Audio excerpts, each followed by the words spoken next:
So, inflation. Yesterday, I posted a video and a podcast talking about how the infinite banking concept could solve problems like inflation, the national debt, and taxes being too high. And obviously, it's not clear how does buying a life insurance policy and using that for financing, how does that help solve those problems, Michael?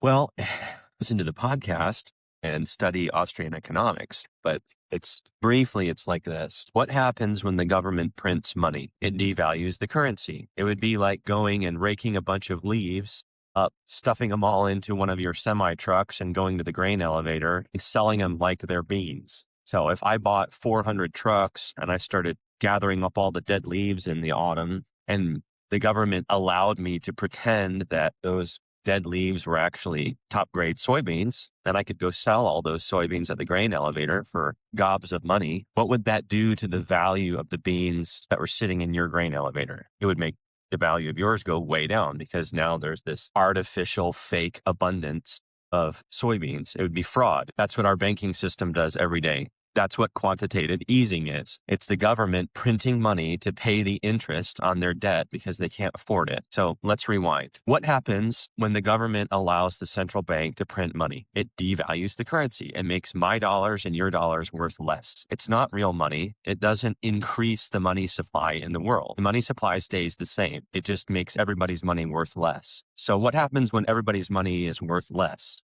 Well, people don't have enough money, more financially stressed, more financially anxious. So they don't have enough money to go buy the stuff that they need to make life happen. So then what do? Well, most people reach out to some government program. Over 50% of Americans are now reliant on they now rely on some kind of government program just to make life happen. Why do they do that? Because those programs are available. If those programs weren't available, they'd have to find another solution. But because they are available, they reach out to those government programs. What happens when that many people rely on government programs? Massive government spending. What happens when you get massive government spending? Insanely high taxes. That's the only way that the government can get money. So now there's all these government programs. People reach out to the government programs. Government has to spend tons of money. Now you have extremely high taxes. Well, the taxes are never enough to pay for it all, though. So then the government has to borrow a ton of money to create enough money to fund those government programs. Then they borrow so much money that they can't afford their debt. So now they have to print more money to pay for the debt they already took out. Well, what happens when they print money? Well, this devalues the currency. What happens when you devalue the currency? We just went through that. The thing that perpetuates the cycle is the fact that it's legal for the government to allow the central bank to print money. But nobody wants to stop that cycle because it would create mass pain and suffering.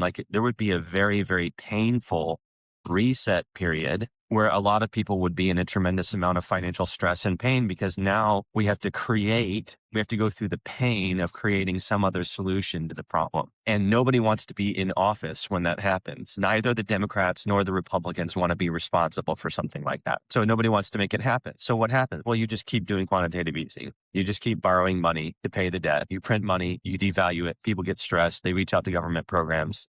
Government programs create humongous amount of taxes, et cetera, et cetera, et cetera, et cetera. Problem isn't the government. The problem isn't inflation. The problem isn't debt. The problem isn't taxes. The problem is banking. The problem is that it's legal for the central bank to print money. That's the ultimate cause of all of that. Now, how does infinite banking solve that? If everybody stopped using the conventional banking system and they used life insurance to finance everything instead, the government would not be able to continue to print money like that. It would seriously throw a monkey wrench into that cycle. If everybody stopped using the conventional banking system, the conventional banking system couldn't be in business. They can't be in business if they can't loan money. Problems of this magnitude have to be solved by the people rising up and doing something. It's never going to be solved by the top down. You're never going to get Congress to do this. The people have to do something about it. And from the year 1800 to the year 1900, the dollar went up in value. You could save money for 100 years and retain the value of your money and gain value on your money in that period of time.